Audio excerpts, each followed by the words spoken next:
who has that pedigree. So you have to have all of that before you can man that place. It's not just anybody doing it. So God equip them. And then if you look at the tribe of Issachar, they are good at projecting. You know what we call projection, intellectual projection. Also, they can tell you, they are like stargazers, they can tell you what's going to happen.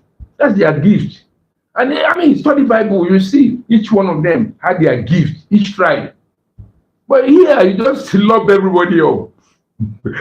I don't understand sometimes, but I can just see that it's just this east, to want to be relevant, you want to have faith. That's their problem. In any case, that's key point number one. Then there's another point you're going to see here on this verse 41. And this was start over against the treasury and behead how the people cast money into treasury. That's pure assessment, in management. That's pure, checking up on someone. That's what you call supervision. What to assess your the state of your people. How are they doing? So that you're gonna be able to say, oh, this is the challenge of my people. If you look at Acts chapter 20, you may see that Paul, encouraged the leaders in Ephesus on this assessment, checking the state of your members. Okay, in Acts chapter 20, verse 28, he said, Acts chapter 20, I'm reading verse 28. He said, take it therefore unto yourselves and to all the flock over the which the Holy Ghost had made you overseers to feed the church of God, which he had purchased with his own blood. You can see.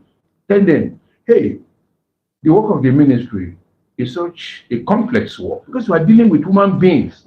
So you must learn to take heed over them. But before then, you take it over yourself. That think it is standard. Let him take heed. Lest the fall. You've got to be sound. If you're going to read, you read. Paul was an academician, very sound. So if you're going to read to improve your understanding of human complexity, I recall one of the top men of God in Nigeria. I wrote to him that I was so close to somehow.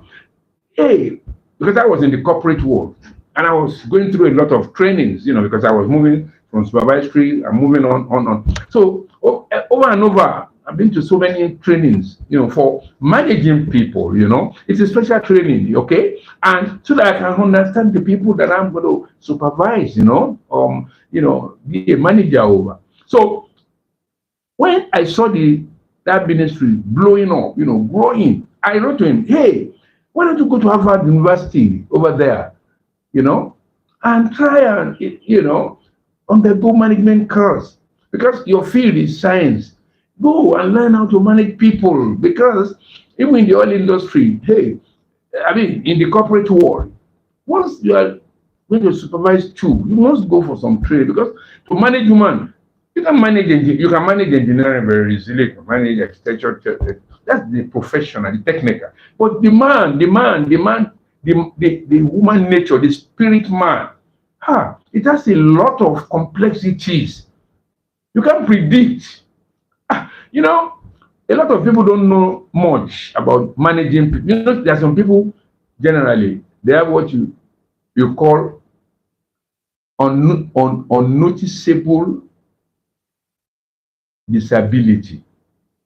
When you talk of noticeable disability and unknown or hidden disability, you're talking of normal disability, known disability. You see somebody's hand is not good enough, somebody's head is turned this way, or you can see that, or he can't speak well, he has speech hindrance.